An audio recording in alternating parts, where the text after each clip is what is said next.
ग्लानिर्भवति भारत अभ्युत्थानम् अधर्मस्य तदात्मानं सृजाम्यहम् परित्राणाय साधूनां विनाशाय च दुष्कृतां धर्म संस्थापनार्थाय संभवामि युगे युगे। जब पाप चरम सीमा पर होता है और अधर्म की जड़ें बहुत गहराई तक चली जाती हैं, तब भगवान विष्णु के 10वें अवतार श्री कल्कि का अवतरण होता है।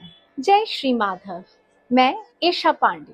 तो आइए बात करते हैं भविष्य मालिका पुस्तक द्वितीय के बाद। भविष्य मालिका 2 में श्री कल्कि का अवतार और धर्म की संस्थापना के बारे में बताया गया है। सच में कल्कि भगवान श्वेत अश्व पे सवार होकर आएंगे और हाथ में तलवार लेकर आएंगे? क्या सच में कल्कि भगवान म्लेच्छों और दुष्टों का विनाश करके धर्म की पुनः संस्थापना करेंगे? भगवान कल्कि गुप्त क्यों है? भगवान कल्कि कहाँ जन्म लेंगे? भगवान कल्कि के नाम का महत्व क्या है? भगवान की संहार लीला कैसी होगी? सुधर्मा महासंघ क्या है? इन सब की जानकारी भविष्य मालिका पार्ट 2 में दी गई है। भविष्य मालिका 2 पुस्तक में तृतीय विश्व युद्ध, वैश्विक आर्थिक मंदी और कली महाभारत युद्ध के बारे में भी बताया गया है। भविष्य मालिका 2 पुस्तक बहुत ही दिलचस्प पुस्तक है, बहुत ही ज्ञानवर्धक पुस्तक है, जिसमें त्रिकाल संध्या का महत्व, माधव नाम का महत्व और धर्म संस्थापना का कार्य किस तरीके से संपन्न होगा, प्रभु जल प्रलय, भू प्रलय, अग्नि प्रलय किस तरीके से करेंगे, इन सब बातों को बताया गया है। भविष्य मालिका पुस्तक 2 के अनुसार क्या कल्कि भगवान जन्म ले चुके हैं या कल्कि भगवान अभी आगे जन्म लेंगे? जानने के लिए पुस्तक जरूर पढ़ें।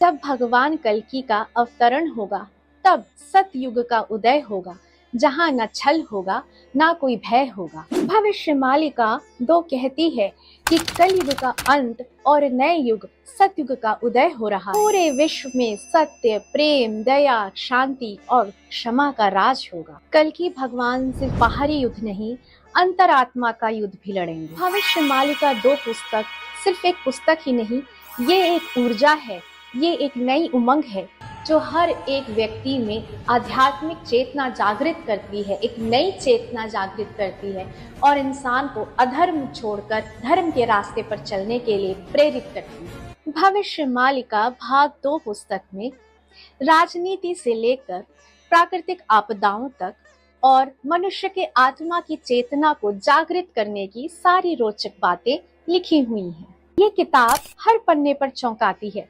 ऐसा लग रहा है जैसे मेरे जीवन के सारे प्रश्नों के उत्तर इस किताब में। महामारी, युद्ध, मानवता का पतन और आध्यात्मिक चेतना का उदय, इन सब बातों का इस पुस्तक में समावेश है।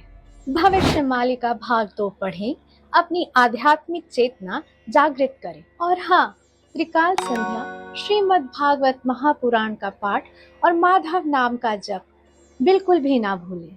त्रिसंध्या धारा ही आपको आने वाले प्राकृतिक आपदाओं और खंड प्रलय से ही बचा सकती है। भविष्य मालिका पुस्तक भाग 2 आप Amazon से खरीद सकते हैं। अपने मन में सत्य, प्रेम, दया, क्षमा और शांति का भाव जगाइए और अपने आप को माधव के रंग में रंग लीजिए। त्रिसंध्या धारा और भविष्य मालिका की पुस्तक के बारे में जानने के लिए आप मुझे कांटेक्ट कर सकते हैं। मेरी कांटेक्ट डिटेल्स स्क्रीन पर आ रही है। जय श्री माधव।